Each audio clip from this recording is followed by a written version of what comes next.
Dan. And my name is also Dan. And welcome back to the Dan the Gamesman Podcast, your fortnightly gaming podcast. And in this episode, we're going to be talking about the price of gaming and answering the question, is gaming today too expensive? I'm not going to blow my load on that one and answer right now. But first of all, we're going to start with what we have been playing this past fortnight. Things I've been playing. Well, new ones on my list is The Alters. I've been giving that a go. Oh, that's on Gamespass, which we're going to be talking about a lot this episode, if you haven't guessed already. And yeah, that's definitely on my radar. How is it? It's interesting. I've not gotten too far into it yet, and it's kind of scratching a fun itch of, the sort of resource gathering and crafting sort of vibe I like in some games. Yeah. However, I would like a little less talking about making pierogies and whatnot, because it's like, we used to make these pierogies. Oh, pierogies. I don't care. That's not what I want in my sci-fi game. For anyone who hasn't played it, it's about somebody who essentially crashes on a planet and can make clone versions of themselves from alternate universes. Am I correct? Yeah, basically you get to go on this special computer. I think they call it the Womb, which is lovely. That's creepy. For a start. And you can find basically nexus points in your life. And make different choices, and then the person ends up having, a different career path and have different skills, be better at different things. So you can make an entire staff with versions of the same dude, but with, different. That's the dream, really, isn't it? Pretty much. Although if I had more of me, I think that would be bad for everybody. I think I could finally be happy if I had a staff that was just me. That'd be pretty cool. But yeah, that's definitely on my. So, other than the pierogies, enjoying it? Fun. Yeah, it's very fun atmospherically. It's cool having a giant base which is just a wheel that poodles around. That's quite fun. Yeah. Would recommend giving it a go.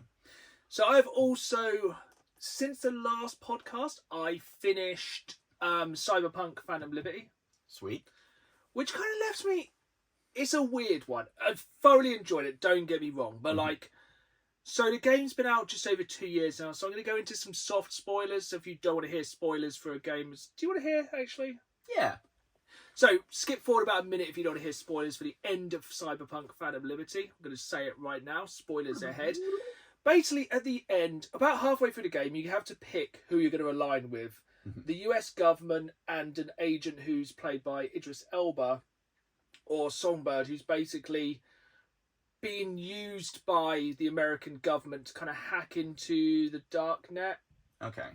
And basically, she's seemingly got the same thing that V's got that's killing him because they've got so much cybernetics and mess with the internet so much. And essentially halfway through you have to pick who to go with, and I had to go with Johnny Silverhand because he's basically like, yeah, fudge the government. I'm like, yeah, you're right. Put it to the man. And Johnny Silverhand's like, basically, if you go with them, you're a sellout. And I was like, do you know what? I agree. The president's pretty dodgy. And the president's pretty dodgy in Cyberpunk 2077. Basically, I decided to go with Songbird. And then kind of I've always given the second half of the DLC, more like the last third, basically, you're with her and basically trying to get her safe because she's going to get the cure for both of you. Cool. And then you go to a new area of Night City, which is super cool. Because I don't know, did you play much Cyberpunk 2077? Yeah, I mainly use it as faff about simulator and just... Yeah, so there's a border where you go to. It's literally a border patrol. And if you went past it before, you got shot. Again, fairly similar to ordinary life. But now you can drive to the spaceport, which is where basically you're trying to take Songbird to take it to the moon. Okay. Which I think is neutral. I don't think the moon's controlled by anyone, much like the real one. And basically, there's a really cool. Most of the missions in this Phantom Liberty are super long, like good 2-3 hour long missions, which kind of have weird seg points, like kind of big points between, but they're basically longer missions. And essentially, the last mission, you're trying to get through the airport, which, if you can imagine, they turn off all your cybernetics as soon as you get into the airport, and you can't have a gun in the airport. Icky. So there's actually some forced stealth sections. Essentially, you get kidnapped. It sets up this massive, big, really cool. I don't want to spoil too much, but there's some really good stuff in the But basically, right at the end, you essentially have the agent whose name I forgot, played by Idris Elba, who stood in front of you, and basically you have Songbird and you're trying to carry her into a space shuttle It's like, take her up to the moon. He's like, basically, hand her over or I'll kill you. No. And I'm Rubbish. like, or you could basically turn her in or turn on him. So I shot him in the head. Well, yeah. And then basically you put her, so you've then turned on him who you work with and kind of develop a soft friendship in the first part of the game, but you'd always tell it's like to an end. Yeah. And then essentially you put her in, you find out very near the end she has no cure for you. Oh. So you're like, oh great, so V's still probably going to die. And she's just, basically, you kind of realise that everyone's been a bit of a snake the entire DLC. Everyone's lied. Nothing has been sorted. Nothing has been wrapped up. Oh. Everything's just kind of terrible. Everyone V's ever met has kind of double-crossed him, screwed him over, or just lied to him. And then basically at the end of the game, you're like, yeah, I told Johnny Silverhand's like, yeah, I told you can't trust anyone. You're like, yeah. And then basically one of the options is just like, F off, Johnny. You're like, oh, that's how it ends. You're like, well, everything sucks. Everyone's terrible. Getting a bit. And I was like, oh, well, that was that. I left a bit of a sour taste, but then I also jumped into another game which has been added to Games Pass very recently, which is Hogwarts Legacy. Ah, fair. Because my wife was playing Hogwarts Legacy before on the PlayStation 5. I'm now playing the Xbox. She really wanted me to jump into it. I saw her playing a bit of it. It did look really fun. It's essentially like a large area of Hogwarts and Hogsmeade and like the surrounding area, like, you know, the lakes and I think I'm only about 2 or 3 hours in, so I haven't really got to explore much outside of Hogwarts. But yeah, it kind of, for lack of a better term, it has that magical feel. That's cool, man. Like, it does feel like, you know how Bully, when it's just like a whole school? Yeah. Or Canis, Canem, Edit, whatever it's called. Everyone calls it Bully anyway. It's even Bully on the 360. Yeah. It's basically like that, but in Hogwarts, you have magic. It's pretty cool. I'm only just scratching the surface out, but yeah, really enjoying it. It's a very good looking game. It definitely has all the feel of kind of the Harry Potter universe as such, just about like the kind of negative connotations of the author, which I'm not going to get into the politics of here. But yeah, I'm quite happy to be able to play it through Games Pass. But is there anything else you've been playing?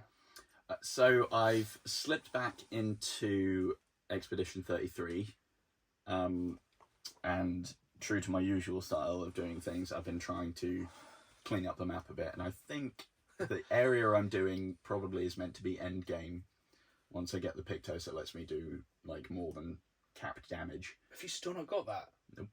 That's surprising you haven't found that yet. I feel like you may have missed it. I thought you had. I feel like it's not that late in the game. I might be wrong. It's been a while since I finished it. Yeah, my current thing, if I finally beat the annoying boss I'm fighting at the minute, I'd be intrigued to see the timing on it. Because, you know the Petanque enemies? Yes. So I found a chromatic Petanque boss, and it summons regular ones, which is really annoying. Yeah. Which, in and of itself, not that much of a problem, but obviously they flee after a certain amount of turns. Yeah. And any time a little one flees, it heals the big one for like 125,000 points of health, and I'm like, you asshole. There is definitely some stuff without finishing the game that you could get which would help with that. That's a game we're not going to spoil, because we are going to do a spoiler cast in the future which will be pure spoiler. But yeah, I feel like that's probably an after the end of the game enemy. Probably, because I keep getting it down and I go doop, doop, doop. Yeah, there's some kind of skills later you get which can stop that. Like, that's it. It's not that spoiler. It's basically one where basically it casts mirror, so if they heals them, it heals you, and vice versa. I think an enemy uses it on you, and it's really annoying. But yeah, still not at the end. No, I've been farting around just because it's also fun to just fly around as SGA. It really is. Very entertaining. We got some more Expedition 33 news coming very soon on the podcast. Yes. Anything else you've been playing this week? Yes, I've already forgotten though, because my mind is full of holes. I must admit, I have played many things this week. Oh yeah. Just because it's been my current sort of background game, getting into the release that's happening tomorrow, it's more Battlefield 2042. Oh, nice, yeah, grinding because through that. Battlefield 4, releases the day this podcast releases, so you can listen to this in the background of that. Yeah. Even though that game sounds like it has a banging soundtrack. Oh yeah. It's all like 90s new metal. It's absolutely That incredible. Early 2000s. Going through buildings that have that absolutely obliterated around you while Fred Durst screams something at you. Sounds perfect. That's how I wanted to die. But we'll probably talk about Battlefield as well later in this episode. But yes, you've been hammering 2142. Yeah, and that's kind of what's been sucking up my time at the minute. Yeah, that's a good time thing. I can imagine a lot of people are about to lose a lot of time to Battlefield 4. Yeah, and I've been because it was triple XP at the weekend. That does make a difference, really. Yeah, so that, it's to be fair. Yeah, rinsing through that, trying to get as much of the battle pass done as I could. Did you manage to get it? Not all the way, but most of. What kind of stuff's unlockable on there anyway? So lots of different player card things, emblems, skins and attachments. There's some pretty cool vehicle skins in there. I think I saw. Yeah, definitely. They looked really cool. I think some weapons that might be sort of released later as different little packs of things, but I don't think are going to be. Won't be like base games straight away. Yeah, because they've actually already released a roadmap for Battlefield 4, haven't they? Yeah, it's mental. Yeah, it looks really good, but there's a reason I won't be picking it up day one, which we'll talk about again later in the episode. There's a lot of foreshadowing in this episode, and I do think it's going to be quite an angry episode. So is that it for you for the week? Yes. So I have been gaming quite a lot this week. So like I said, I finished Cyberpunk 2077. Nice. I started Hogwarts Legacy on Xbox Gamespass. Every morning at the moment, I have the exact same routine. I essentially get up, I kiss my wife, I go downstairs, I feed the pets, I make myself a cup of coffee in this cup. I sit here and I play at least an hour of Deep Rock Galactic Survivors. Surprise me. Excellent. It's just... Every morning I like to start my day with some games. Yeah, start your day the right way. More often than not, it will be Pokemon TCGP. Yeah. Sit there, open my packs, bits like that. But now I'm also doing that. But I'll just come in here, have a couple of rounds on Deep Rock Galactic Survivors. It's really not a very catchy name, is it? It's a big old mouthful. Because it's just a roguelike for those who haven't played it yet. Play it. It's on Games Pass, essentially a Diablo-esque dungeon crawler with like rogue-like elements where you basically do a run, you mine, upgrade materials. We talked about it so much in the last episode. I'm going to talk about it later. Spoiler alert. Yeah, it's really good. So I've been starting my day with at least an hour of that every single day. And also, I have jumped into one of my games of shame, which we've talked about on the podcast before. Now, last time on the podcast, we set up our games of shame for this time. Yes, we did. We will talk about why you haven't played yours later. Mm-hmm. But I have been playing Castlevania Symphony of the Night. Whoa! How have you been finding that? Oh, it's... bleep, bleep, bleep. It's very, very annoying. But it has that thing of if you die, it's your fault. Okay. It's not unfair. The controls are tight. It's easily the best Castlevania game I've played. Okay, it's not needlessly hard or janky. It's not needlessly hard. The controls are perfect. The only thing I do find is funny is that the person you play as Alucard, I'm going to have to check so I don't want any like hardcore Castlevania fan because I can't keep track of Alucard, yeah. So the son of Dracula. I cannot keep track of the Castlevania lore because essentially at the start of this game you kill Dracula. Excellent. And then you come back and it's his son who wants to destroy the castle. Obviously it's a classic Castlevania game. There's loads of routes, unlockables, you go backwards and forwards. Multiple bosses. The funniest thing is though, Alucard, because it also has soft RPG elements because you can pick up enemies' weapons, so you can like have a sword and shield, or you can have like dual swords. I think you get magic later on. I have not got far into it because it is absolutely nails. But the funniest thing is, Alucard's strongest attack is just smacking stuff. Like, there's so many fun bosses. I'm like absolutely minced by just running up to them and just literally beating the proverbial out of them. The wussy whirlwind. Yeah, it's absolutely fantastic. But yeah, the controls are so tight. The music is incredible. Amazing. The kind of pixel art is really, really good. So I am playing it on the PlayStation 4. PlayStation 5. I'm playing a PlayStation 4 game which came with that, and Romber of Blood. What's that yet? Rumba of Blood. Rumba of Blood. I don't know. It's actually down there, but I don't want to reach over the camera and go whoa in front of it. It's a limited run release they did a couple of years ago. You can buy it digitally because, again, we'll talk about this later in the episode. That is an incredibly expensive game if you want to buy it on the original hardware. It runs really nice on a PS5. Okay. The cutscenes are absolutely hilarious because they're like PS1. Are they overacted to hell? Oh yeah, they are cheesy as a cheese board. Like absolutely ridiculous. Yeah, it's essentially like what we do in the Shadows levels of vampires. But yeah, it's really, really good. It's very, very hard. The save points are frustratingly far apart. Glorious. But you can like level up, and I think it's just basically, it's got that thing where if one boss is really annoying you, you can go a different route. Okay, I like that. So like there's this, I don't even think it's a boss. Basically, there's this very, very long corridor, and it has 3 or 4 little enemies. I like boom, boom, boom, boom, boom, and beat them up. Simple enough. Then it has these piranha plants that kind of go like this, and they spit.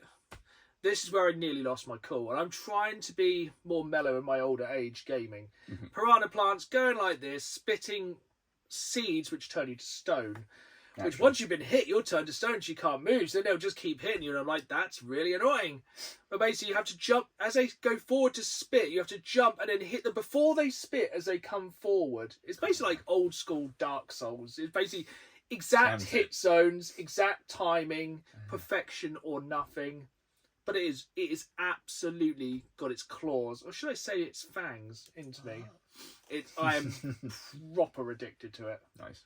But it is slow going. Yeah. I had to look up 1 or 2 guides to make sure I wasn't being stupid. I went to Reddit to see. I was like, why is this first boss so hard? And people were saying this is like an opposite game because you have no skill. Right at the start of the game, you have all the skills for like a very short period, and then death comes and goes, no. And you're like, oh no, I have no skills. And basically, so the first boss you have to face, you have no upgrades. Excellent. So essentially, your character is pretty poo. But then basically, I think it's one of those reverse games where it gets easier the more you play because you power up. Cool. And obviously, being me and being a man, I wasn't going to look at the instructions of how to actually play the game. So I didn't realise how to throw my daggers for a while. Or I still don't know how to do some of the controls. But yeah, absolutely loving it. It's absolutely fantastic. It's just a shame probably more people will not get to play it. Yes. Yeah, I imagine because there's quite a barrier to that. Yeah, a slight £500 barrier, but... What's that? That's still not... Loan sharks. That's still not everything I've played this year. This week. So last night I went on to... Actually, I was on TikTok yesterday. I think I sent you the link. There is a demo for the new arcade game. Oh, yeah. The Terrifier side-scrolling beam-up. Have you played it yet? I haven't yet, no. Me and my wife sat down and couch co-opted it last night. How is? It's incredible. It's really good. If you are a horror fan over the age of 18, I reiterate, over the age of 18, as it is hyper-violent, shockingly.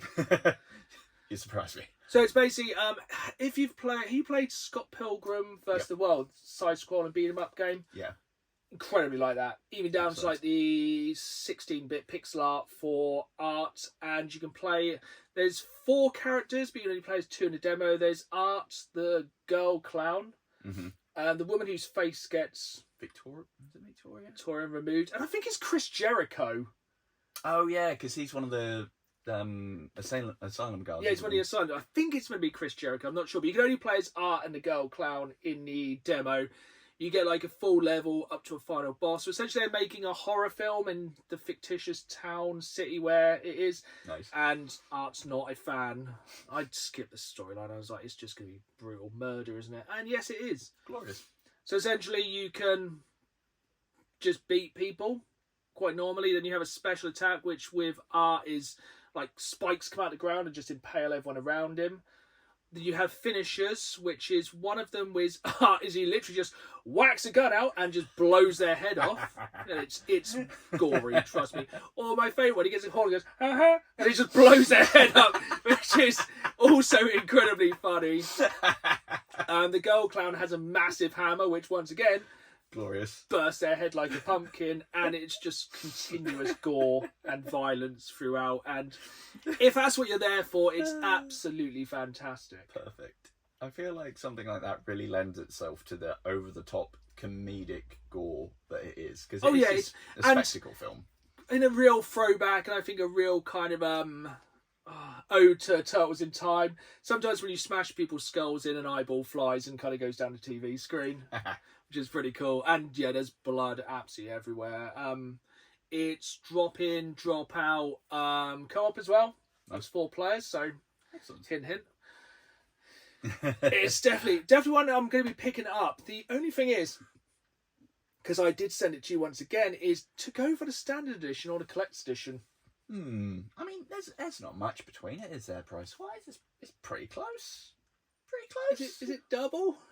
Yeah, I think it's what, $34.99. It's $34.99, so it is a budget release, which is good. And the special edition, I want to say $74. I think it's which is a bit. That's quite a lot. But of money. as we are both kind of fans of the Terrifier franchise, yes, it's not a lot of good merch. No, there's some good pins in it.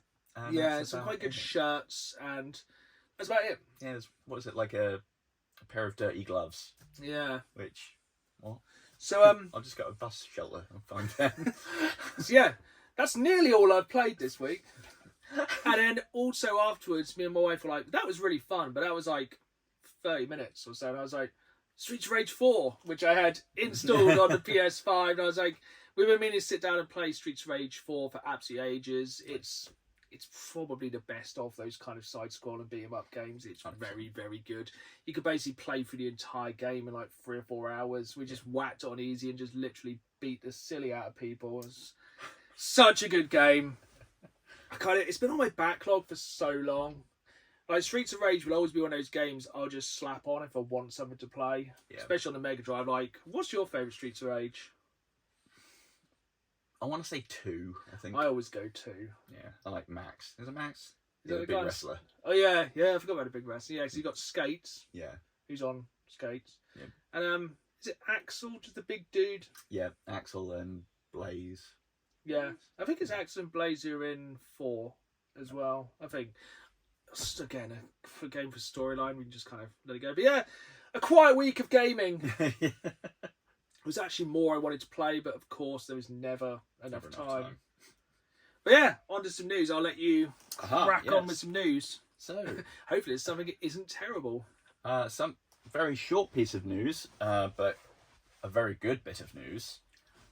Online co-op is coming to Vampire Survivors. Finally. Which is going to be complete, just utter carnage. So it actually already has local co-op, but I'd imagine that's got to be a pain with, if you don't want to be in the same area of the screen. I think you have to be in the same area. That'd be annoying.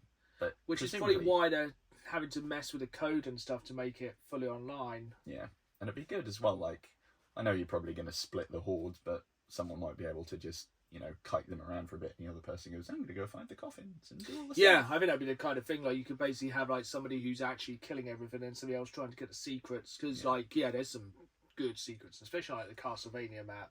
Oh, yeah. Castlevania add-on for that is absolute god tier. Yeah, it's you can go on that for so long, and it's also... Well, you can literally only go on it for so long. Well, it's true, until you get endless mode. Yes, which must just get rid of... I've actually, if you've not played Vampire Survivors, it's, graphically not particularly challenging. No. But I've managed to get it to a point where it actually starts chugging. Because... on the Xbox Series X, yeah? Yeah.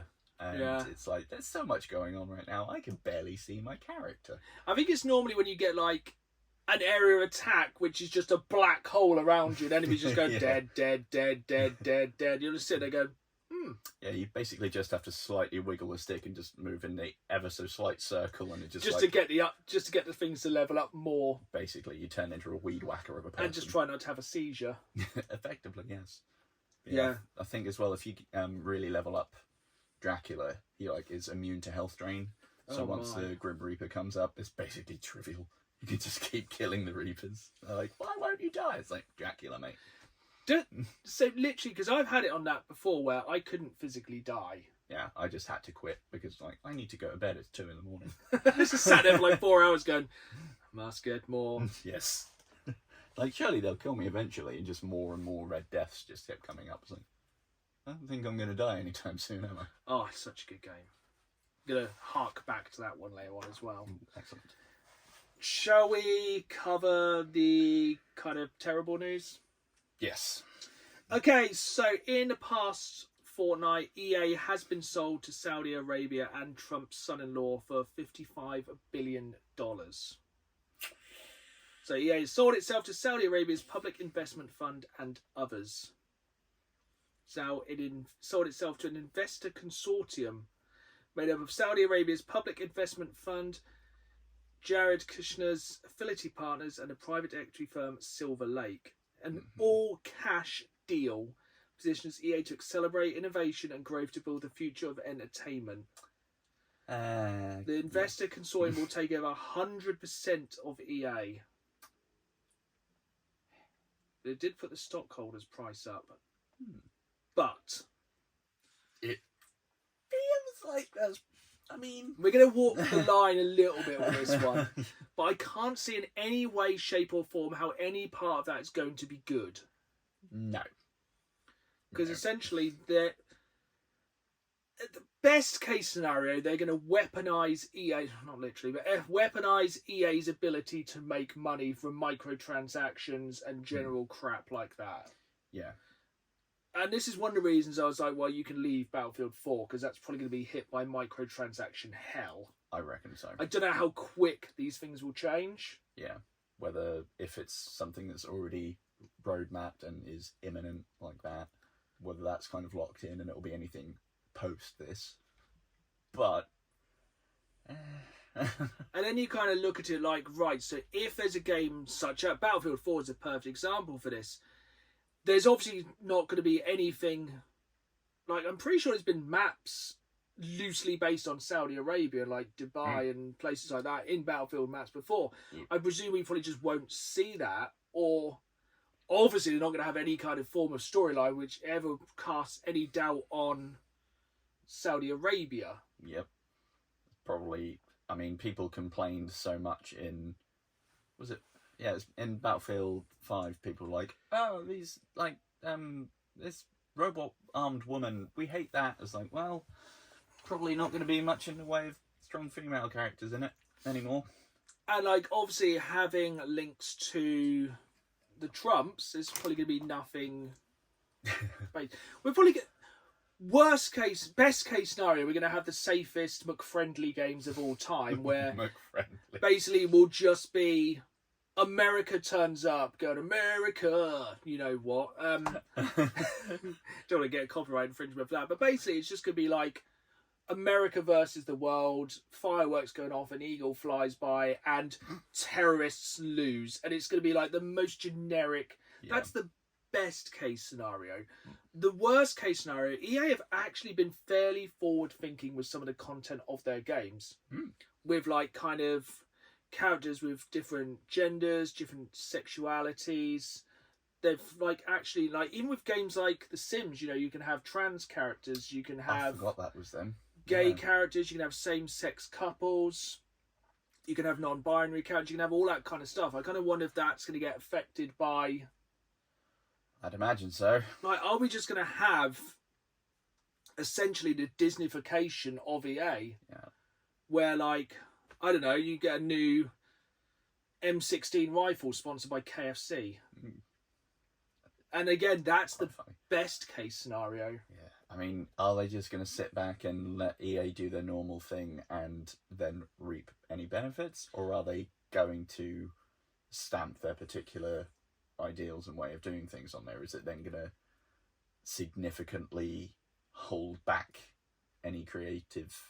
That's what I worry about, is with creative decisions. It might be like, again, best case scenario, where it's just like FIFA, because that's one, you know, they might just go for the big franchise. You know, FIFA, that all the matches might be held in some big Saudi Arabian stadium. Maybe. You know, you might have, they'll probably double down. I know they said they want to concentrate a lot on the kind of mobile side, which EA has never done well. And also like the monetization. So maybe they'll just double down on like FIFA, Ultimate Team, stuff like that. Yeah, maybe. And I think too many companies we're going to harp back on this again later, too many companies kind of look at the Fortnite way of doing things, where the game's free, or is it? But, yeah, it's definitely an absolute minefield. I think it's not going to be good. No. Nothing bad can happen, can only good happen. I just don't think we're not going to get too much into it because, yeah, it's not probably going to be good. No. I mean, as much as people might want to dispute it sometimes, video games are an art form now. It's it's a massive area of entertainment and the arts effectively, and that requires you to be able to maybe push the envelope a bit and have creative choices that, are different and are maybe progressive at times. And if you're now bankrolled by people that are still quite antiquated with certain ways of thinking, shall we put it? And the thing is, with art, it is creative. Yeah. If you've just got to go with such straight lines down the middle, if you excuse the pun, it's going to be very difficult to have anything as any form of different. I expect we'll probably just get like the most mediocre period of gaming from EA we've ever seen. Yeah, and that's saying something. Yeah. It's going to be very cookie cutter. Maybe they'll start releasing 2 FIFAs a year. Oh, goodness. Yeah, but like, it's none of it's good, but then again, it's EA. Yeah. Hopefully some of the main ones I kind of worry with is like how BioWare are like been sucked in by that absolute... I can't think of a word. It's incredibly offensive, but basically, it was just an all-consuming mass EA over the years, wasn't it? And obviously, it's kind of probably just collapsed now under the weight of its own girth, where it just can't financially support itself, so it's had to basically sell off, or just couldn't give it up the amount of money it was offered. Yeah, but I don't know. I think just you're probably going to get even more drivel from EA, more than likely. But we'll talk about like the kind of remedy to that later on. Do you have any slightly happier news at all? Just have to not cry for a minute. Here's a fun one. Unity has been found to have a security vulnerability. Hooray! That very rarely used engine. Is that the same engine that's used in Battlefield 4? Oh, that's Frostbite. Frostbite, yes. So, apparently, from what they've said, it's not anything that's actually been exploited yet, but it's something that's based on the runtime, which means like any affected device, someone could skim a load of important data off there. Fun. But strangely, it has affected... Well, a lot of games have now been taken off for sale at the minute, and microtransactions for certain things have been put on pause, including another blow for the poor damn game, Avowed's Premium Edition. Because Avowed can't catch a break. Game is in Unreal something or other, 4 or 5. But the Premium Edition, it has a digital art book in Unity. So that Premium Edition is now on pause because of this security breach within the entire engine. Going to come back to this later. Digital Deluxe Editions. Ugh. Yeah. If I'm going to buy something for an art book, I would like a physical art book, please. Otherwise, I'm just going to Google physical images. Art books. Yes. Physical, basically. The theme of this week's podcast is physical. It's like, we're going to give you a digital download for the soundtrack. It's like, I have Spotify. Yeah, I have ways to do that. If you give me a coloured vinyl, yes, I will pay that money. Absolutely. Looking at you, Bioshock 2, that was a beautiful collector's edition. I feel like really decent collector's editions are kind of dwindling a little bit, probably because everything's too damn expensive, which we'll get to. Yes. Yeah, so another one of your favourite topics, which I know will cheer you up.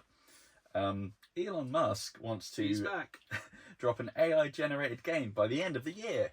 I'm sure that will be released through EA. Yeah, and seeing how most AI engines that get let loose online these days, the game will probably be a roguelike Souls game with far-right sentiment, I can imagine. Yes, gonna keep this language incredibly clean. Did you see recently when they had the AI Darth Vader in Fortnite?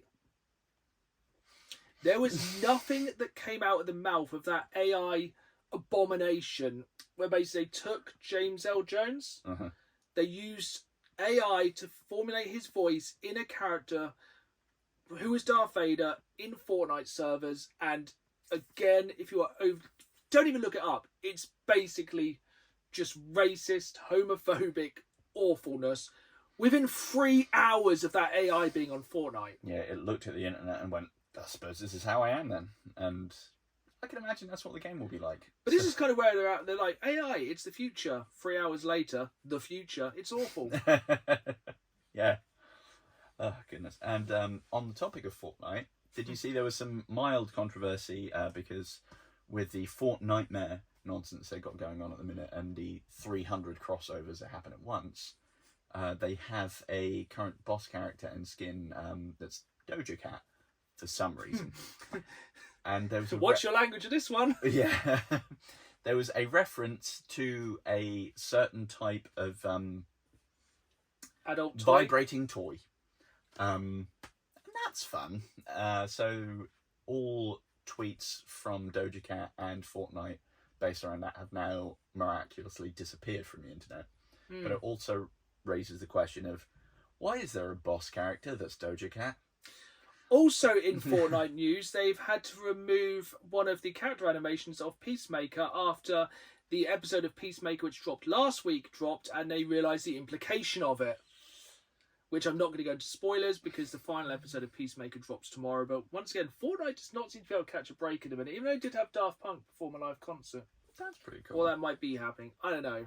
You can soon, or currently now as part of the event, play as Ghostface and Art the Clown and several other things. I think Scooby-Doo. Yeah, why not? Yeah, it's fine. I don't know what Fortnite is anymore. I'm not entirely certain Fortnite does. Just Skibbity Toilet Riz. The amount of things... We're pushing age. Yeah, it's like when I see things now that are like games that are Italian brain rot, it's like, what? Yeah, I'm all up for some brain rot, but... There's some of that, not so much. Any more news before I get on to big news? That is my small news done, because anything else ties into the big news. So I like the fact when I wrote down the news on my phone here, because I have the memory of a goldfish, I was like, above the EA news was Vampire Survivors getting online co-op. Which is bigger news in our world. But, as is tradition, it seems on his podcast, the day we recorded the podcast last fortnight, that evening there was a PlayStation Direct. There was also the Tokyo Game Show, where Xbox announced basically jack all. Mm-hmm. I'm sure they announced something, but literally not a single was given that day. Yeah. But PlayStation Direct, I thought was pretty good. That was the good stuff. And I've done my notes as I've gone through. So first game they showed, I was going to say shoe then. It sounds really Norfolk. First game they showed was Saros. I'm very excited for that. I knew you'd be excited for that one. So because obviously up until this point, we've only seen the cinematic from the start. I was like, ooh, moody orange planet. Yeah. And now we've seen much more moody orange planet. But it looks really cool. I've made notes. I've never played Returnal. It is nails. Same people who made Returnal, which is a roguelike Souls-esque game with guns. Yes. Cool. Yes. And yeah, basically what I wrote is Dark Souls with guns. It looks a lot of dodge, shoot, dodge. Yes. And if you're a fan of horror, calling back to that, the main character's voice and mocap by Rahul Kohli, who is in so many of the Mike Flanagan Netflix horror shows and is top tier. Nice. I'm actually quite interested by that one. Yeah, it looks very cool. I think the story's quite intriguing. Mm. So I think basically, don't you have to do whatever you got to do before the sun explodes? I think so, yeah. There's like a solar cycle, and then when... something to do with basically like solar radiation. Each time it blows up, it comes back, but a bit different. Yeah, I think they're going to do another... I'm sure they're going to do a whole PlayStation Direct on it. I'd imagine in the so. future. But then after that, we had the first trailer for Zero Parades for Dead Spies. I skipped over that one because I found Disco Elysium one of the most boring experiences I've ever had playing the game. My wife played that one. I kind of watched a bit of it and was like, right, this is obviously one of those ones, if you're not grabbed by the story, you're screwed. Mm. Yeah, it looks very intriguing. The only thing is, I think a lot of the team that made Disco Elysium have left the studio, so we'll kind of see what happens then. Yeah. I mean, if I wanted a like kind of confused old man who doesn't like their job, I'd just go to work. I was going to say, I thought you were going to go and look in the mirror. And then on the PlayStation Direct, we had Microsoft Flight Sim 2004. I really should have timed that, man. And also Microsoft Flight Sim, not Slim. I don't know what that would be. That's just you're on a plane with Eminem. Microsoft Flight Sim 2020. Oh, every part of this sentence makes no sense. PlayStation Direct, Microsoft Flight Sim 2024, coming soon. Firstly, actually no, just it's 2025. It's Microsoft on an Xbox. Deal with it. Have you played it?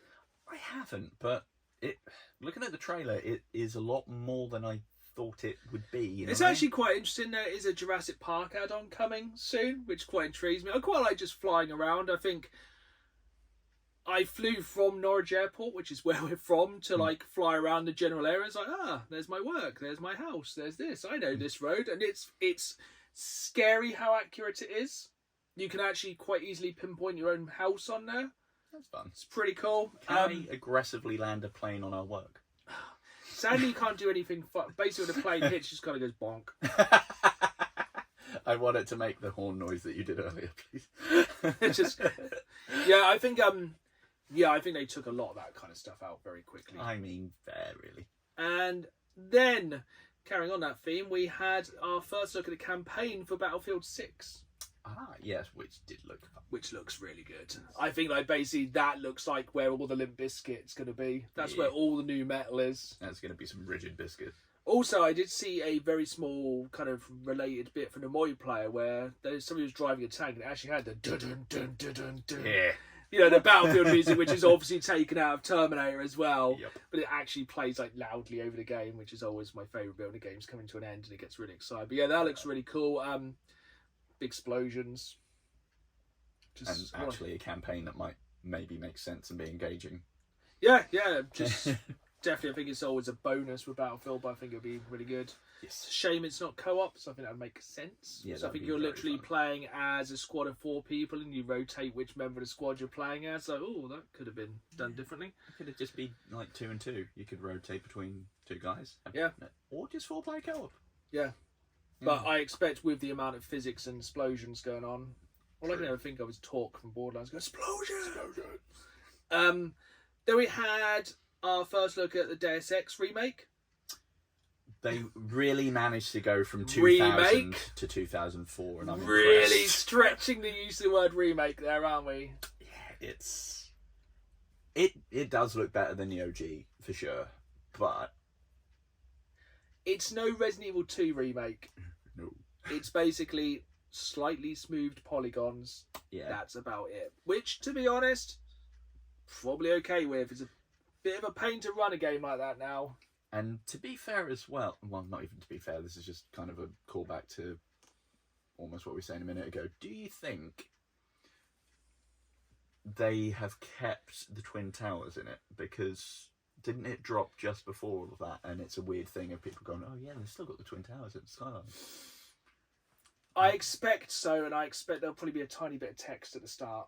Probably. Yeah, that would make sense. Because I think... I played a recent remaster of something and it said at the start some of the things in this game are representative of the time. I think there was some quite soft, I can't remember what the game was, there was some soft homophobic comments and they were like of a time, which at the end of the day, if you're going to remake a game from the years 2000, you could have some strange words in it that wouldn't be like acceptable today. Yeah, imagine in 20 years I'll have to have a disclaimer saying what the hell Skibbity Riz is. It's actually in the dictionary. Oh, what? Come on. Yeah, I think I added to the dictionary.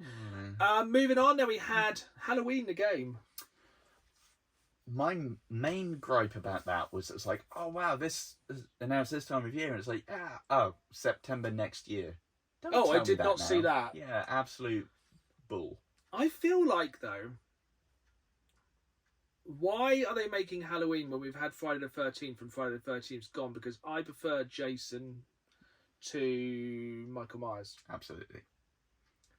It's about all I've got to say about that, really. And to be fair, in general, I think asymmetric multiplayer kind of needs to go away. If you're going to play asymmetric multiplayer, you're going to play Dead by Daylight. Yeah, because you can be so many different Greeblies in there. Yeah, have you seen the new one? I think it's a Japanese, or is it a Korean? Creepy. It's nasty. It's like a woman and she like bursts open. It's like all bugs and stuff. It's grim. It's really good. I like that. Definitely for like horror season. Yeah, it just feels like any of those games can only be one, and I feel like Dead by Daylight has absolutely cornered out. You know, it's killed. I presume Texas Chainsaw Massacre came out and died. Oh, I forgot that was even a thing. Yeah. And then we had Friday the 13th, which died. That was terrible. Was it? Like, even on a technical standpoint. It has so much like promise though. Yeah, it was buggier than that. You could have done Korean like lady's all face. 200 Jason films. You could have had like the Freddy versus Jason crossover. You could have had Jason X. You could have gone to space. That'd been well good with his, for some reason, shiny metal hockey mask. Yeah, it'd been absolutely fantastic. Yeah, it just seems like it's a bit of a step down then going to Halloween. But you know, I'm not the biggest fan of the Halloween franchise. Which one was it? Because it was like 2000 when it was clearly all of them were insane. Was it a Friday the 13th or Halloween where Busta Rhymes like fights the main dude with kung Wasn't fu? that Jason X? It may well have been. I can't remember. I It was was so dumb, but I'd watch that. Like just a whole thing of Busta Rhymes beating the hell out of Jason. yeah. Don't really know why that game's coming out. But next up we had The Last Epoch. I think this was another one I looked at and went, it's not for me. It's like a Diablo-style dungeon crawler with lots of a massive like customization of skills, and they also announced the expansions coming at the same time. I think it's on PC, and I think it's doing really well on PC. Okay, fair. So yeah, I think they'll bring it to PS5. Yeah. And then a trailer for Neo 3. Have you played Neo 1 and 2? I've played 1. I haven't played 2. It's, it's okay. It's in that realm of, Soulsborne kind of thing, and it's good if you like Soulsborne. Yeah, and also creepy, like the big style Asian body horror kind of thing, because like that type of horror is yeah, it tickles a button in my brain. But it was another one I couldn't quite get on with because it feels like it's trying to be weighty and clunky like Souls, but it's also very flighty and arcadey, and it doesn't have the same sound like they depth mix. almost. Yeah. No. Would you say it's easier then? To a degree, yeah. If I'm remembering the right game as well, there is a fun thing about it where when you die on Dark Souls, you can go collect your souls, or when other people die, you can touch their bloodstain and then see like maybe how they died. Neo, you die, and then later on, just like an angry version of your dead body's like, I'm gonna mess you up now. It's like, oh no, and just like dead you is running at you like, blah, blah. Oh, that sounds quite cool, actually. That is a good aspect of it, to be fair. I might go back to the first one, and then maybe by 3, I'll be up for it. Get good. Then we had another remastered game. Don't really know why they decided to go with Dynasty Warriors 3. Yeah, an odd one. I thought it was quite cool though. It had the comparison with the PS2 to PS5. That was a really good way. If you're going to do a remastered game, show us how bad it looked and how cool it looks now. Yes. That really worked. Although, to be fair, they did that with Deus Ex and I couldn't tell the difference half the time. Literally. It's just screen wipe came across. It went before and after. It's like, what? Is the after in the room with us? That exists. Yeah, I mean, my favourite Dynasty Warriors ones were the Empires games, but still, like, that one might be worth it at some point. It's confusing they went straight to 3, even though they'd done like a trilogy or something, or the first one. Yeah. And then we had a sequel which I don't think many people ever played. If you did play this game, comment down below if you're watching on YouTube. Exclusive way to watch this video version of this. That was smooth. That is a sequel to Let It Die. Did you ever play Let It Die? Because I got really into it at one point. I did, yeah. It was frustrating as all balls, but I liked it. Me and my mate got really into it for like a good 6 months or so. I think it was only us 3 playing it. Probably me, my mate, and you. Was Suda 5-1 anything to do with that? Yes, I think so. So basically it's Let It Die Inferno, which was presented on the PlayStation Direct by Uncle Death, who, in the description underneath of it, was the lead producer, and underneath his said just the Grim Reaper. Yeah. It's a, for those who don't know, it's a PvPvE, so player versus environment. And if you die, the thing is with Let It Die, the entire thing was, if you die, you are dead. Your character is dead, all your items are lost, that's it. Yep. Game over. And that was the fun part. You could basically, in the first one, you went up a building, higher and higher and higher and higher and higher, got better and better gear. Then essentially you could teleport out at certain levels. Wasn't it like every 10 you could leave? Yeah, and like or push further. And it was always that gamble. And I think they're probably going to do something similar in this one. But this one looks like you kind of dropped into a city, maybe? Yeah, it looks like a big gaping hole they chuck you down. And then as you go further, it then becomes more like cave and buildings. Yeah. I'm actually really intrigued. But I think, was it free to play? It was, yeah. Yeah, so I think there's a lot of customization, and basically at the end of the day, there's a skateboarding Grim Reaper with sunglasses. What more do you want? What else do you need to sell it to you? Then we went on to a game which I had heard nothing about, but instantly kind of piqued my interest, and that's Crimson Desert. See, like, I swear that's been in like early access or like teased for so flipping long. Is it a now. game that's been coming out for ages? Is it an MMO? Is it the next Skyrim? It looks incredible. It looks gorgeous. Absolutely stunning. But yeah, I feel like it's been threatening for quite a while. Is it one of those games that's just coming out for like forever? Possibly. Hopefully it doesn't become vaporware. Yeah, but that looks absolutely insane. And then, in an insane move by Sony, next up we had the Sony desktop speakers. Now, I will buy a lot of things that Sony will peddle, but if I'm going to put a different sound system, if you're a PC gamer, yes, I do get it. You can connect them to your PS5 or your TV wirelessly. They have wireless charging. They're pretty nice speakers. They're probably £200. I would probably just buy a Sony soundbar instead. Yes. But then part of me is like, they do look pretty cool. Yeah, nice. But then I'm like, that wasn't even the weirdest Sony decision. So, penultimately on the PlayStation Direct, we have the 20th anniversary of God of War. Will it be a remaster? Will it be a remastered trilogy? That would. Will we be able to play those games on the PlayStation 5 finally? I would hope so.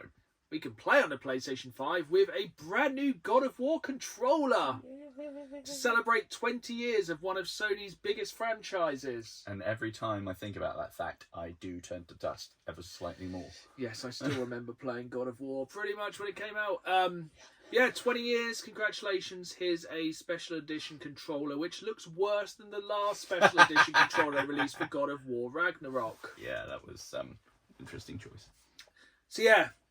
And at this point, I'm like, oh, Sony, you have really put the bed on this one. But then, like a phoenix from the ashes, if you excuse the pun, what do they finally drop a trailer for? Oh, what one was it? What was it? I'm going to let you take this one. Was it a big grumpy Canadian boy? Well, it's an Aussie, but... Finally, Wolverine has actually gotten a trailer. It's been acknowledged that it hasn't disappeared into the ether. It was everything I wanted as well. It looked good. Oh, it's early 90s Wolverine. It's violence. It's all my favourite bits of X-Men. It's everything I wanted from an X-Men... Well, it's not even X-Men, is it? It's just Wolverine. It's everything I've wanted since the last time I played X-Men Origins Wolverine. Which is the surprisingly best good. video game based on a terrible movie of all time. That was a hard 18 rated game. And it looks like this could be. Unless they get away with it with the incredible caveat that, oh no, they're not people. They're cyborgs. Because the amount of blood and... new fabled blood technology in this game. They've specifically developed just a separate bit for how much blood there is, which really shows you how much of the red stuff we'll be spilling. And it looks like Mystique's in it. Yes. I thought it was Sabretooth in the trailer. I might have missed him. I saw Omega Red, I'm fairly certain. I think that's why I got confused. I'm not...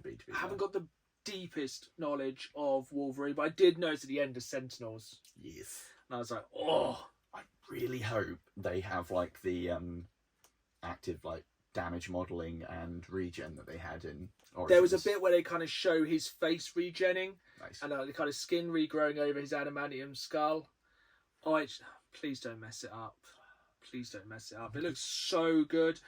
It's quite strange that once again, seemingly following the tradition of Wolverine, they have an Aussie playing a Canadian. Yeah. So we got Liam McIntyre, who, to be honest, really seemed into it. Yeah. It was like they had a good bit of trailer, then they had some talk with the developers, the lead actor. Looks like it's all been mocapped, so like it looks really good. I'm really hopeful for it, because if they keep like some of the fluidity from like the combat that we know they can do from Spider-Man, because it's made by Insomniac. Yeah. I mean, just then, you know, let him climb up walls with his claws, let him decap people, make it a bit more spicy. Bosh. I mean, surely, as long as it's relatively open world, or at least sandboxy. If it's it's like they've said there's going to be multiple locations. They've listed Japan and the Canadian wilderness. Okay, so yeah, maybe more sandboxy kind of. I suppose it's probably going to be like maybe 2 or 3 big areas. That makes more sense than like all of New York.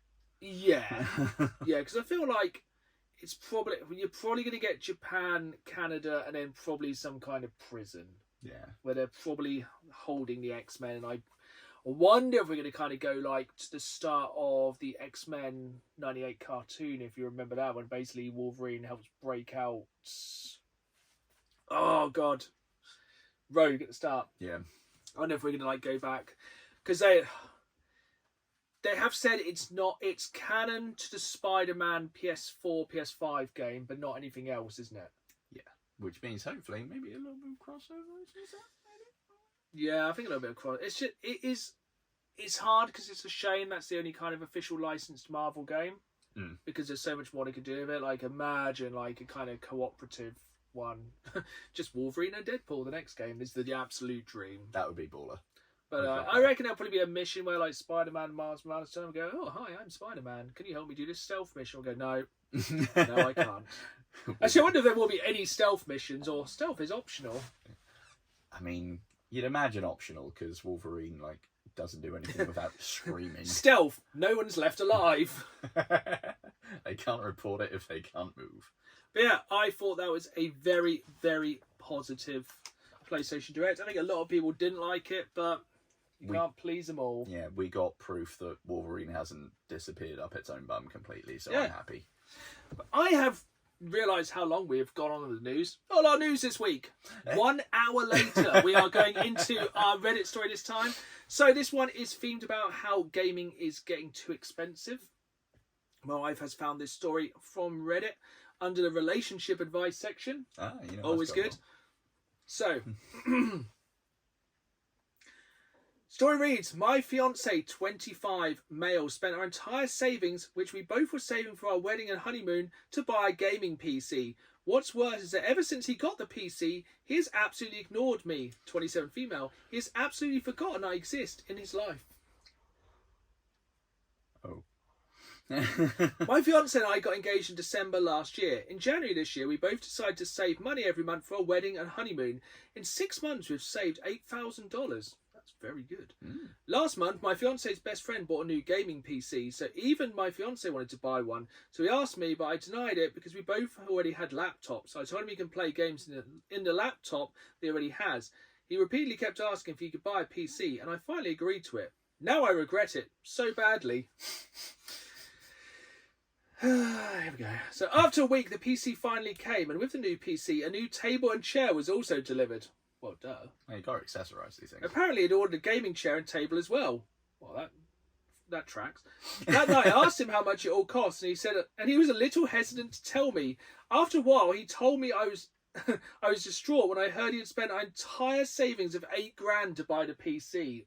Ooh. We had a very big argument that night, and I scolded him for spending all our savings, because that savings contained not only his money but my money as well, and we were saving it for our wedding. After everything I told him, his final reply was, I will earn it all back soon. I don't trust those words at all. There's still quite a lot of this story as well. Mine Bitcoin or something. I thought anything worse than this couldn't happen at this moment, but it has. It's been about 2 weeks since he got the new PC, and since then, my fiance hasn't gotten up from his new chair. Ever since he got the PC, he hasn't even seen my face. The only time he talks to me is when he is hungry. He calls me and tells me to get him something to eat and drink. I call him to watch TV, he denies it, saying he's busy. I call him to sleep together, he denies it and says he'll sleep later. His sleep schedule is not good. That's not the words. He plays games the whole night and sleeps at 5 a.m. and wakes up at 2 p.m. What does he do for work? Actually, yeah. No, we can't really do that. He's asleep when I'm awake and he's awake when I'm asleep. For the past 2 weeks, I've been so lonely it feels like I'm at home alone and nobody to even talk to. He's ignoring me so much, I think he's absolutely forgotten I exist in his life. I honestly feel like his waitress nowadays, because from the past 2 weeks, the only interaction we both have is him asking for food and water and me giving it to him. See, at first this was quite funny, now it's sounding quite depressing. That's pretty bad, isn't it? Yeah, and you know, not going with the gender roles here, but that just seems even worse because he's a man going, woman, bring me food. I must have sandwich. He's also 100% stopped doing all the house chores. For the past 2 weeks, I've been the only one doing all the house chores.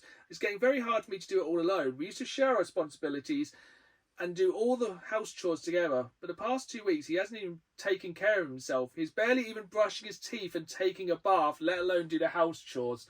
What is he playing? It's Dota, isn't it? Also, he's actually supposed to be working from home. There it is. But ever since the PC arrived, he hasn't even touched his laptop to work, and he hasn't even seeing his phone to check if somebody had called, texted him anything regarding work. I'm now genuinely afraid he might lose his job. Yeah, probably. Everything that is happening right now is so bad. I called my parents and told them about it last night. They had almost nothing to say. Or maybe their game is like... I'm thinking of calling his parents tonight and telling it to them, and maybe they can knock some sense into him. I honestly don't know what else I could do. I would burn that PC. It'd be nice if someone suggested something about this. Thank you very much for reading this, and thank you much for your comments and suggestions. Good heavens. Top comment. First off, stop catering to him and giving him food and water. Tell him to turn the computer off for 10 minutes and talk to you. 2 weeks is mad. That is pretty mad. Somebody's also like, reboot, unplug, change the password. Yeah, basically people are saying he definitely does not have a job.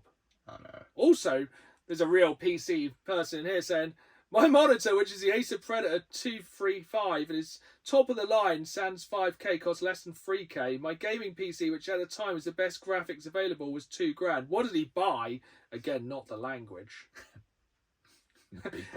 Another comment, I kind of wanted to post the specs. Somebody's like, all that just to play Minecraft. The texture packs. Ooh. Oh, no one can... I'm trying to find what game he's been playing. Oh, I don't think anyone knows what the game he's been playing is. He's been playing as Doja Cat on Fortnite. Oh, I don't think we're going to get an answer. If I've managed, there's a lot of comments on this one, as you can imagine. If we get a comment by the next time, I will sift through them and try and find the answers. That's mental. 8K gaming PC setup. It must be pretty sick. I reckon. He must be pretty sick now as well. Yeah, it's probably... I hope that person's still alive. Or maybe they're like some from Black Mirror. They just become the PC.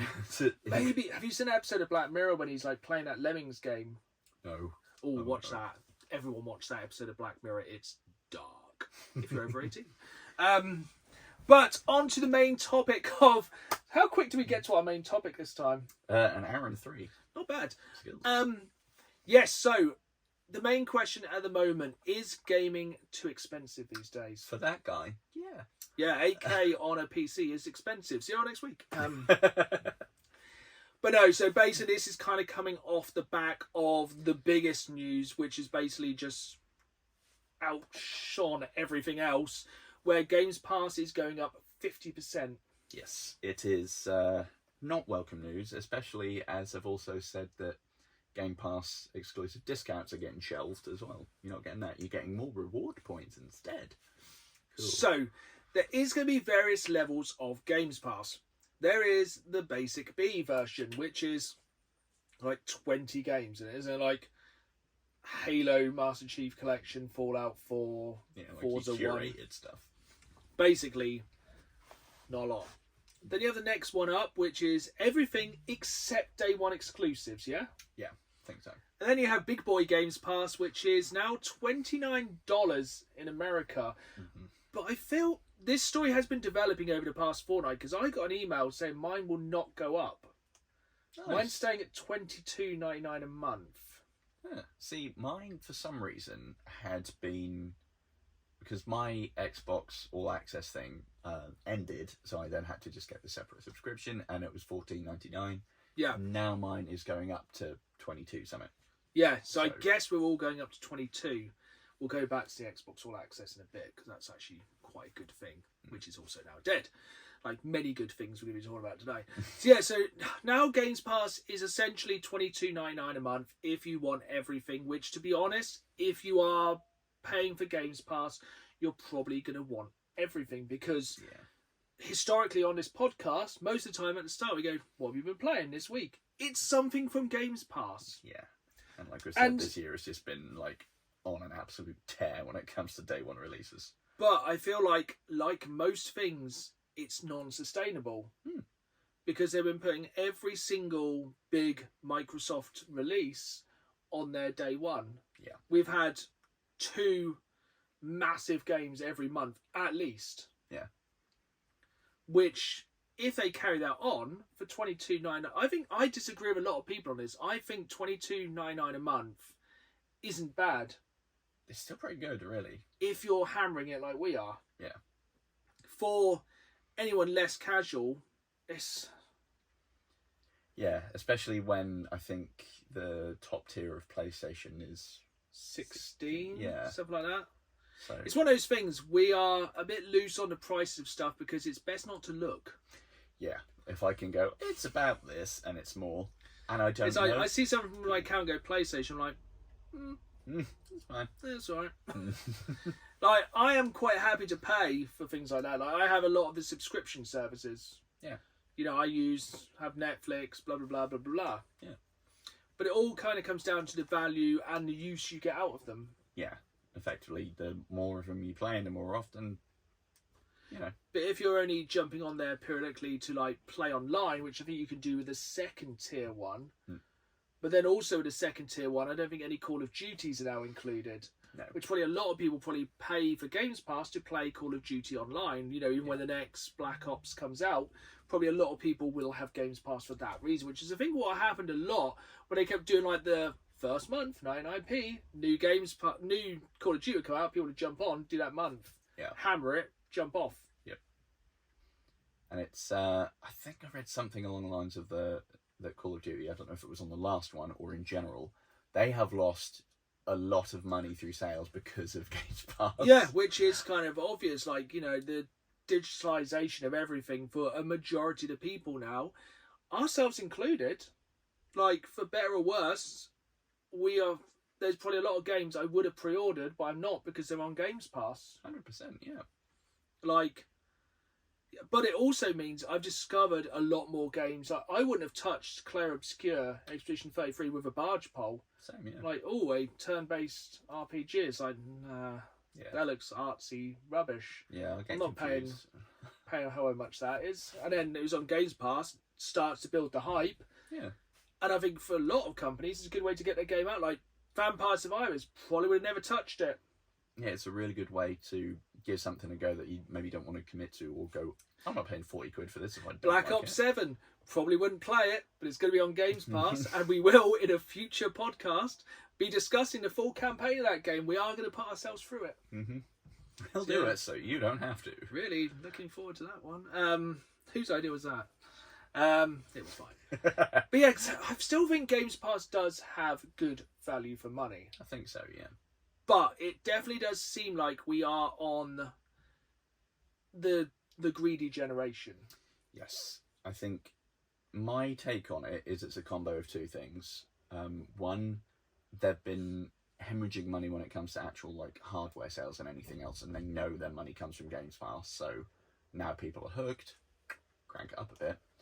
And also, it's interesting that comes right on the heels of the X-ROG getting its actual release. Yeah. Where more people are going to need to have, well, guess what? The top tier to be able to do the Xbox Anywhere thing. Yeah. So maybe they're thinking, oh, this might get a load more people because of the portability and the handheld nature of it. We might get some more sales. but then we want to make sure people get the top tier of Gamespass. So essentially, if you buy the Xbox, you have to pay that $22.99 a month. Yeah, you need the big get one out. to be able, because otherwise you can't do the streaming, you can't do the Which, Xbox because anyway. I think we could kind of stick on Games Pass for the entire episode, is just kind of the jumping off point, is the cost of new hardware these days. Mental. So, thrown it back, both me and Dan, unbeknownst to each other, when we first bought our Xbox Series X's, we both bought them on Xbox All Access, because £500 when you're working, running a house, feeding yourself, etc., is quite a lot to pull out of your pocket. It's several monies. It's many monies. That's like many hours of toiling in the fields. Yes.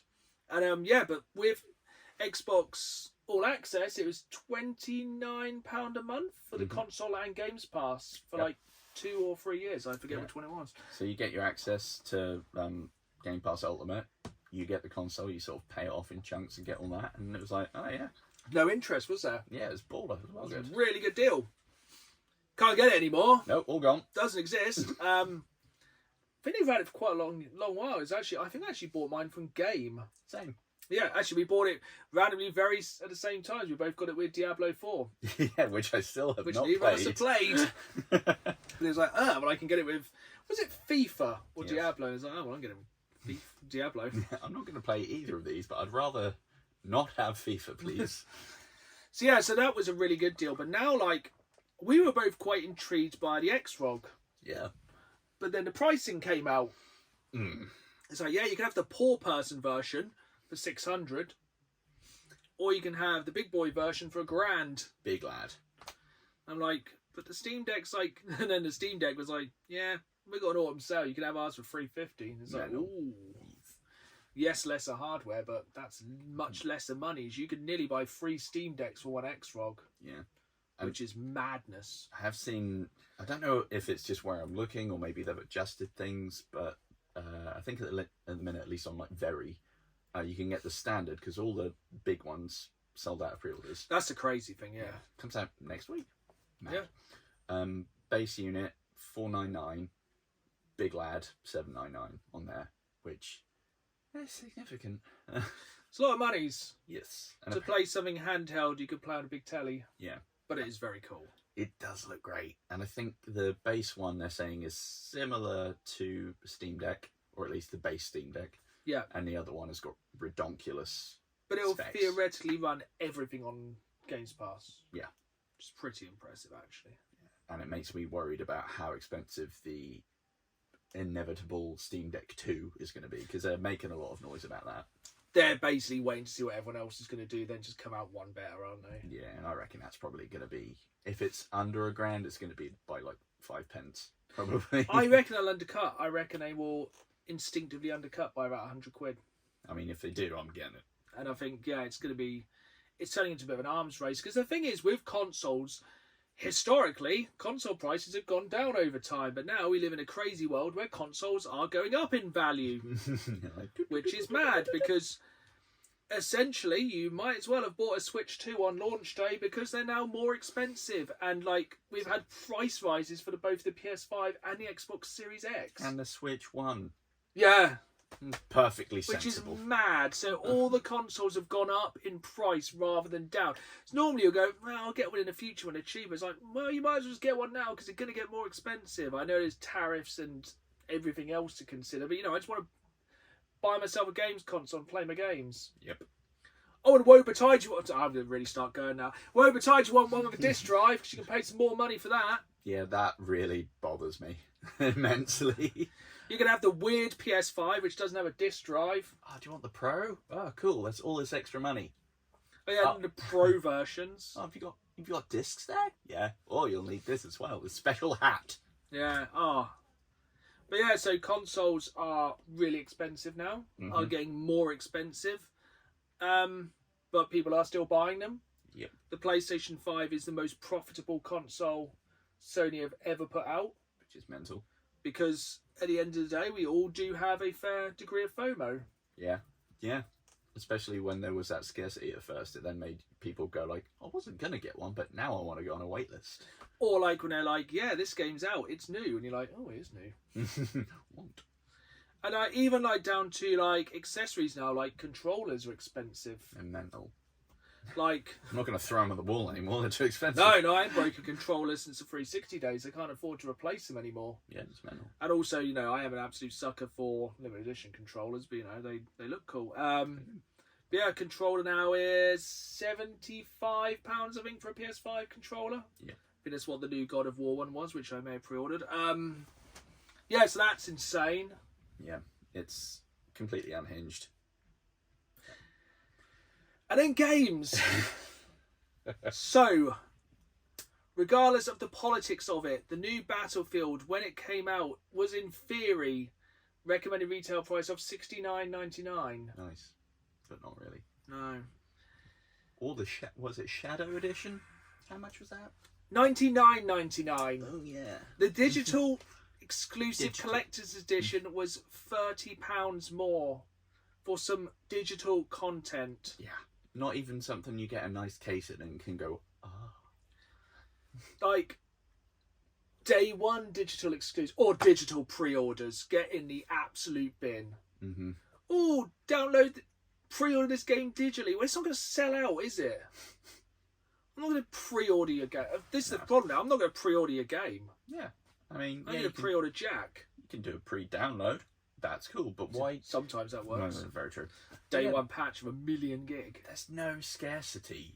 Why pre-order a digital It's game? not a collector's edition if it's digital collectibles. Yeah. It's not like one of those little pictures they were selling like years ago. Oh, the NFTs. It's not an NFT of Battlefield, is it? No. My fungibles. Help. And then the problem is, another reason, especially, we are just going to rag on Battlefield 4. I am excited to play, but not day one because it won't work. No, absolutely not. There's no chance in hell that's going to work on day one. That will be broken. Can you remember with Modern Warfare 2, basically, the problem was like, we didn't think we'd need that much server space, so there was like, 2 servers on. It's even like when Helldivers 2 first started to really gain traction. It was like, we can't get enough servers for Helldivers. You just have to wait. It's like, okay, cool. There's not enough bits and bytes out there. We got some food. But then again, they did not expect that coming.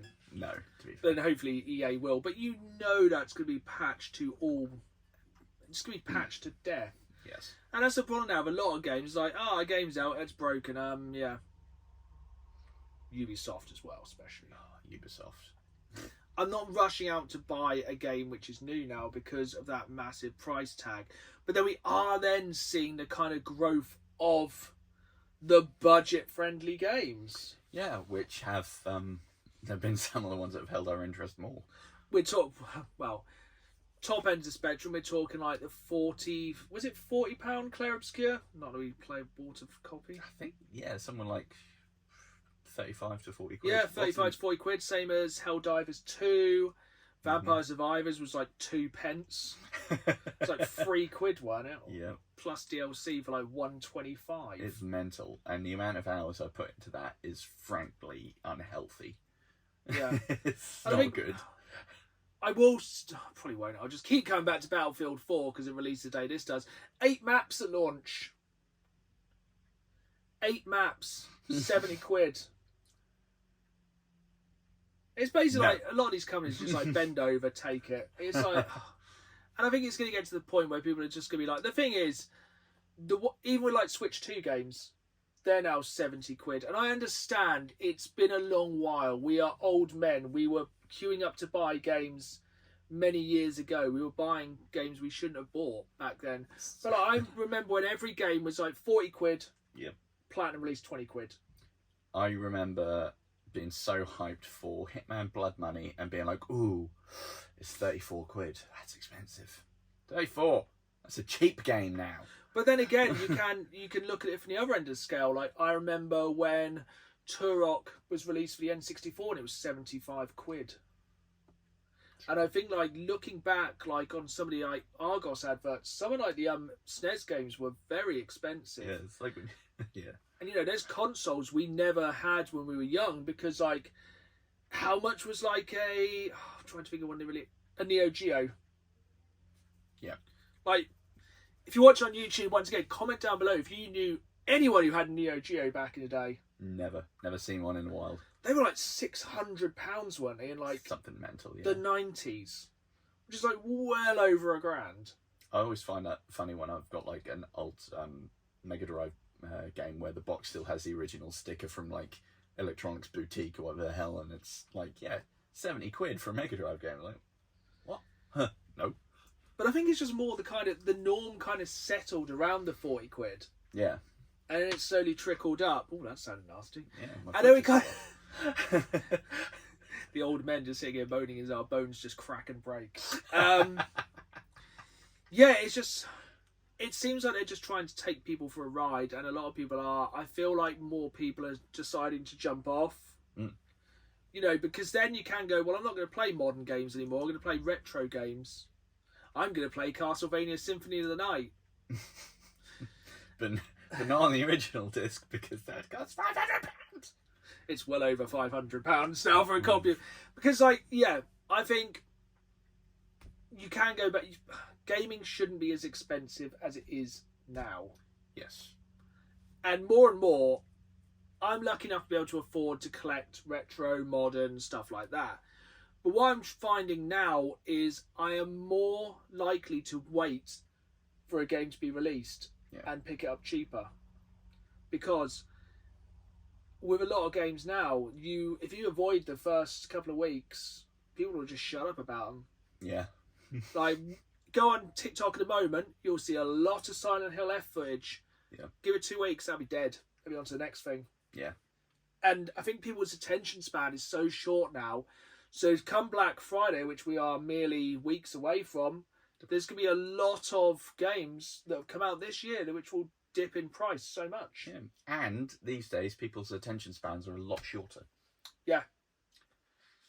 Which we probably aren't helping with our coming up to 90 minutes of podcast today. But sort of harkening back to the start of the episode, Dan alluded to the fact that I've not done my game of shame for this current load, because System Shock 2 is about 35 quid, and it's a remaster, not a remake. I mean, you can get System Shock 1 remade, actually looks quite nice. System Shock 2 remaster, you may as well just jab sticks in your eyes. It's horrendous. And I'm not paying 35 quid for a headache. If I want that, I'll go outside and look at the world. That's free at the moment. But I reckon we're going to see more people regressing. In gaming? I think people just go and sit in the woods and hit sticks together. No, I think more people will just go, do you know what? I'm not going to bother getting the new game. I will go and play Battlefield 2142. I will go and play a bit of retro. Like, you can pick up an Xbox 360 now with a barrel load of games for dirt cheap. Xbox One physical discs now are dirt cheap. I will buy a lot of the new games when they're dirt cheap in the future, because that's the entire argument in a minute. A lot of things are moving digital and you do not own jack. Yep. It can just get to a point where they decide for some reason, like, how many things maybe from EA's back catalogue are suddenly going to disappear? How many things of EA's back catalogue are super cheap physically? This is the thing with a lot of these big franchise things. Yes, you are paying 70 quid for this year's Call of Duty. That will be in CEX this time next year for a tenner. Absolute tops. Yep. Gaming is a bit of a throwaway culture now. When you get the big franchises, they will come and they will go very quickly. And I think the thing is, you just have to... The price is your FOMO. Yeah. That's what it boils down to. If you are patient enough, you'll wait a little while, you will get that game dirt cheap. For example, with Hogwarts Legacy, it's just been added to Gamespass. I picked up a physical copy for the PS5 for a tenner. And we just waited, and I will be more likely to wait for the Game of the Year editions of games, the complete editions. Yeah, or when they like inevitably now get put onto Gamespass a little bit down the line, and then if you've already got your sub... Especially when game companies are like, here's our new game. Here's its DLC you can buy 2 weeks later for 20 quid. I'm looking at you, Nintendo, that new Pokemon. So I'm still bitter about that. It's on the cart, but no, we can't find it until you pay more money. Oh, when you start to realise that with the 360, like, DLCs, where you're like, here's DLC. Cool, I've paid my £10. Download. Downloaded. Doot. Oh, it was a kilobyte. I can't even feel what they're called now. Nothing's that small. random thing that just popped into my head when I was looking at the Xrog on Very. You can still get bundles of the 360 on Very. What? Yeah. Sorry, what? Yeah, I haven't looked at it properly because I was like, what in the goddamn? But yeah, you can like get little sets of stuff. That's actually really tempting for like sealed. Yeah. Just keep a sealed Xbox 360 for a rainy day. That's mad. It is very peculiar. I looked at it and thought I was having a bit of a moment, but yeah, I feel like that's where I'm going to kind of end this one with is essentially you are putting a price on your FOMO. And I'm not going to say I'm not remotely not guilty of this. When GTA 6 comes out, I will pay whatever they ask that day it comes out. But basically, it's just what you're willing to pay. Mm-hmm. I would love to be able to go and buy a physical copy of Castlevania Symphony of the Night. That's what I'm saying. We're not just ragging on modern gaming. Just gaming today is probably too expensive. And it's slowly starting to... I don't think it will ever price people out, but I think it will price people out of day one. Yeah, it's going to have to make you develop a bit more patience. Yeah. And like I said, one day, maybe I will own a copy of Castlevania Symphony of the Night. But until then, I'm happy playing my limited run version because, as I have said for nearly 5 years now, just keep playing the game. That's what it boils down to at the end of the day. If you can afford it, if you enjoy it, just play what you want, even if that is Fortnite. Now we've added V-Bucks to Gamespass every month. Oh, yeah. Yep. Forgot that. Enough negativity, and we're coming into we're about 90 minutes in now, aren't we? I think so. We're going to go to a couple of questions from you viewers. So remember, every fortnight, just a few days before we record the podcast, we'll stick up on the socials questions you've been burning to ask me all these years. So the first one comes from Forever Arcade, who says, hello mate. Which classic console would you like to see made into a mini console, and what games would you like to have on it? So I actually really enjoyed the mini consoles. I have the mini NES, I have the mini SNES, I have the much hated by most people mini PS1, which if you crack is really, really good. Not that you do that. No, I've heard if you crack your PlayStation 1 Mini, it's fantastic. Same as the SNES. I've heard it. Well, they're all just supposedly fantastic for hacking and adding extra games. But yeah, I think they're really good because they're a great way. Once again, accessibility. It allows people to play a lot of games cheaply, easier. Am I right in saying, like, the Mega Drive Mini they did, you can also just still plug old carts into? Or am I completely making that up? I think you're thinking of one of the terrible ones when Blaze kept making those terrible ones. That might be it, yeah. That is awful, that console. I have one in a cupboard somewhere that's really rubbish. It's in the dark, we're not allowed to look at it. Yeah, it's awful. The sound's awful, the graphics are wrong. It runs slow. It's terrible. Dark age of game. They are, trust me, one day I'll show you, it's awful. But yeah, so Neo Geo, just because I've never played one. So I think they have got... I know there's a mini PC engine. I think they did a Neo Geo Gold a couple of years ago, which was like a handheld and console version, which could run original cartridges. Oh, that's fun. That's a really good one, actually. I'm going to go with a really obvious one. Don't know why it hasn't been done yet. Dreamcast. Now I said out loud, I could tell why. It's licensing. Oh, yeah. I want my Crazy Taxi of my Bad Religion and Offspring. Yeah.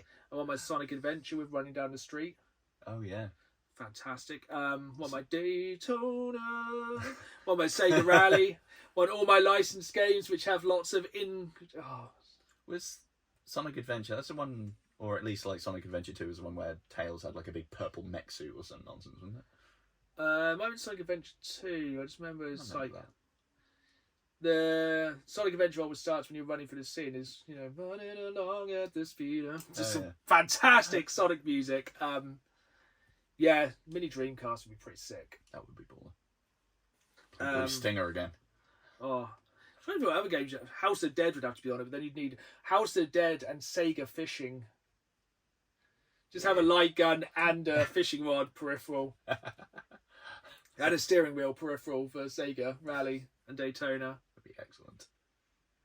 Yeah, Neo Geo one would be good though, because value for money on that would be really high. Mm-hmm.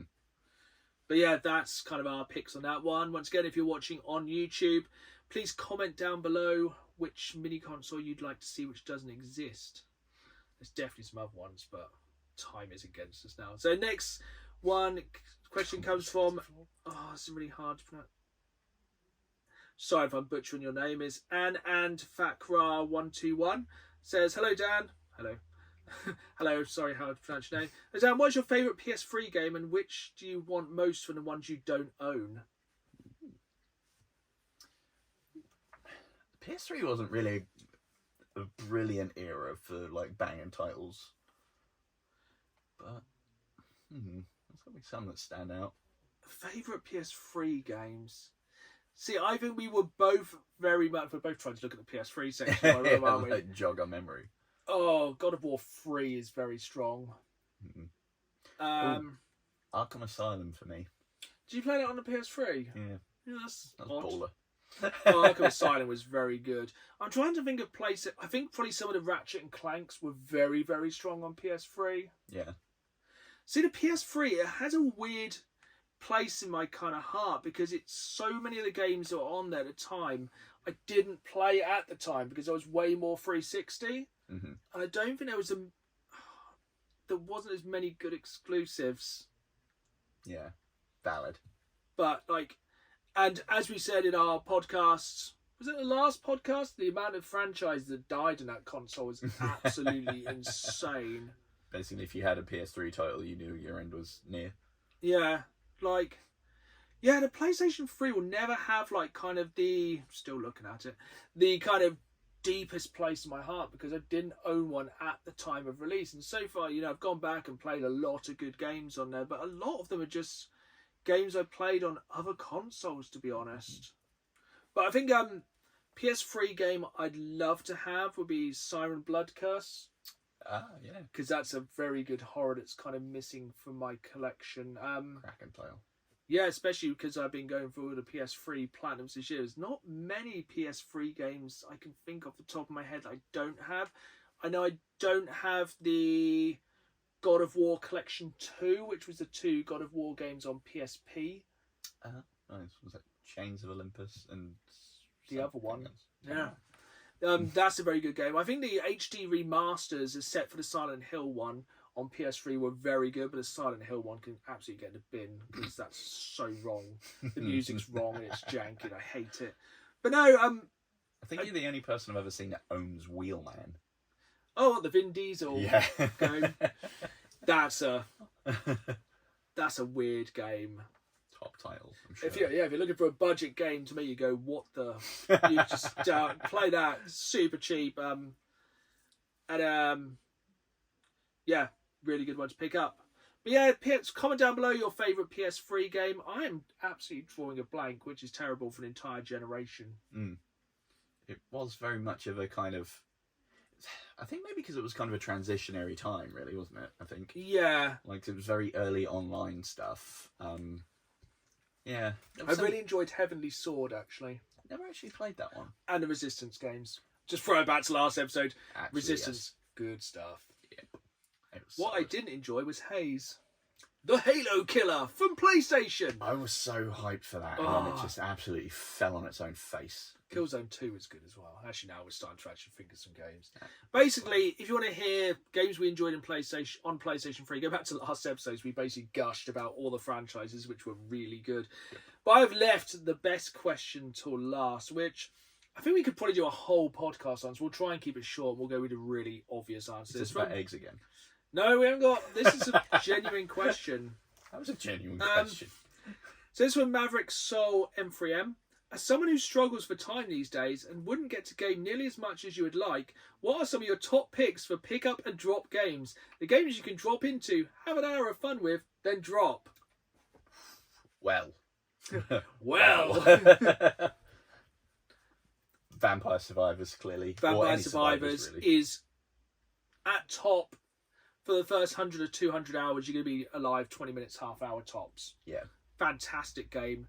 Cheap game. Games Pass game. Cannot recommend it enough. Half an hour is enough. Mobile version even. Yeah. Absolutely fantastic game. I would rebuttal with Balatro. Oh yes. Half an hour, 4 days, any amount of time. You can just play a couple of rounds of Balatro. You can play it mobile as well. You can play on anything. Inscription. That's a good one. Haven't played that one. It's spooky and weird, but it's very fun. It starts off almost kind of escape roomy, but mostly doing turn-based card combat, and then it goes weird. There's a whole other something peculiar. If you know, you know. I won't spoil it because it suddenly takes a left turn. So if you do get to play it, obviously throughout the podcast as well, we have had, for the first run of 10 episodes, we had a short game you could play every week. Mm-hmm. We kind of ran out of them for a bit, so we will bring that back in the future. But I feel this could jump into a whole episode of short games because we both have very short attention spans, and sometimes we just want to play a game for like half an hour, 20 minutes, and we have a big list. yes, So yeah, probably maybe the next episode or the next few episodes we will do a episode on games to play if you haven't got time to game. That's a good one actually. But speaking of time, we really need to skedaddle. We are a good 90 minutes in, so I hope you have enjoyed this episode. I hope you stuck around until the end to hear me say skedaddle really badly.